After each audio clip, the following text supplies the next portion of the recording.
എന്തുകൊണ്ടാണ് കായന്റെ ബലി ദൈവം സ്വീകരിക്കാതിരുന്നത്?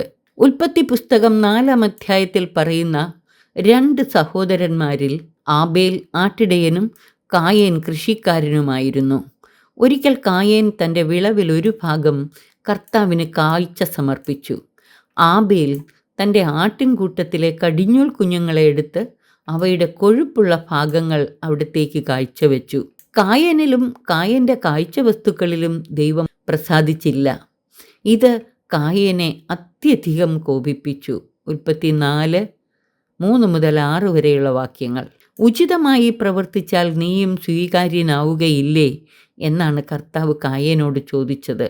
ഉൽപ്പത്തി 4:7. അതായത് കായേൻ ഉചിതമായി പ്രവർത്തിച്ചില്ല. അതുകൊണ്ടാണ് അവൻ്റെ കാഴ്ചവസ്തുക്കളിൽ ദൈവം പ്രസാദിക്കാത്തത്.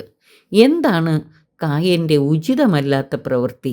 ഇത് മനസ്സിലാക്കണമെങ്കിൽ കായേനെയും ആബേലിനെയും സൂചിപ്പിക്കുന്ന പ്രതീകാത്മകമായ അർത്ഥം മനസ്സിലാക്കണം. കായേനും ആബേലും 2 വ്യക്തികളെന്നതിലുപരി 2 പ്രതീകങ്ങളാണ്, 2 ആരാധനാ രീതികളുടെ പ്രതീകങ്ങൾ.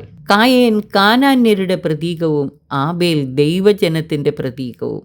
കാനാന്യർ കൃഷിയിൽ നിന്ന് നല്ല വിളവ് ലഭിക്കുന്നതിനായി കച്ചവട മനോഭാവത്തോടെ തങ്ങളുടെ അധ്വാന ഫലത്തിൻ്റെ ഒരു പങ്ക് ബാൽ ദേവന് ബലിയർപ്പിക്കും. കായൻ്റെ ബലി സൂചിപ്പിക്കുന്നത് ഇതാണ്.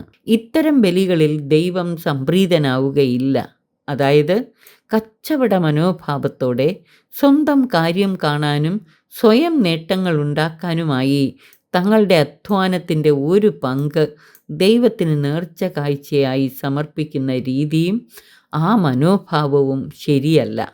അതിൽ ദൈവം സംപ്രീതനാവുകയില്ല.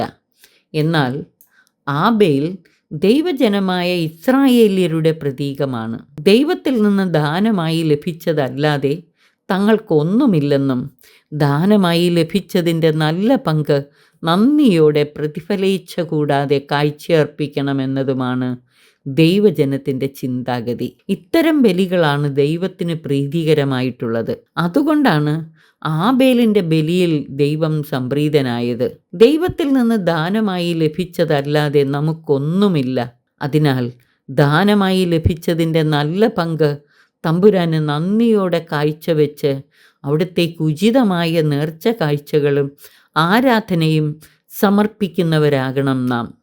ഇപ്രകാരം ജീവിച്ച് ദൈവം തമ്പുരാൻ്റെ പ്രീതിപാത്രങ്ങളാകാൻ നമുക്ക് പരിശ്രമിക്കാം.